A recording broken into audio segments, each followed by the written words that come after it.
at my disposal. The publisher is going to be handling offline, and that left me with online. A few things I'd suggest. Number one is that you spend 80% of your time on creating good content, 20% of your time on marketing, not the other way around. Marketing can get you customers. It can't keep customers. It can't create word of mouth. All right, that's the first. A number of things that helped me when I was planning. The first is read 1,000 True Fans by Kevin Kelly, co-founder of Wire. If you only read one article on marketing, that's the one to read. Very short. I aimed for 10,000 customers each week. The first 2 weeks the book was released. This is very important from Sunday to Sunday. That's how the New York Times is tabulated. And those are early adopters. For me, the easiest way to find your early adopter set are people who are in your demographic. So for me, that's 18 to 35-year-old tech-savvy males. All right? That doesn't mean that's my market. All right? The target isn't the market. This is really important to understand.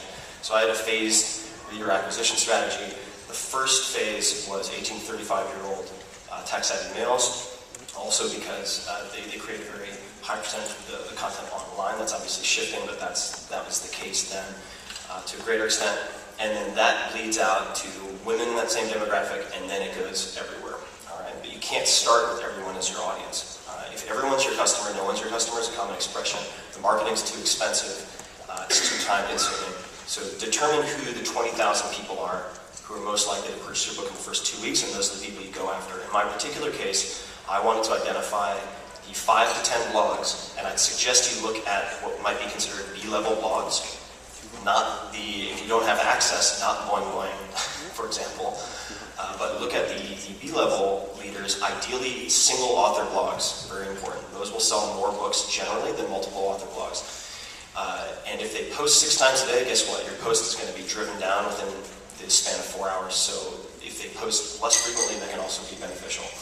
And try to achieve a surround sound effect in each of those 2 weeks. What I mean by that is, rather than saying, here's my 8-week launch plan, and I'm going to have this media this day, 4 days later this media, no. You want to barrage them in a short period of time so that your target audience finds you, bless you, inescapable for those 3 or 4 days, and it creates the perception and then later the reality of you being ubiquitous. Right? And if you create enough noise through those select channels, you will get offline. I started with offline, and then several months later, due to those specific blog mentions, led to cover of the New York Times style section on the Sunday. All right, so it leads very naturally from one to the next.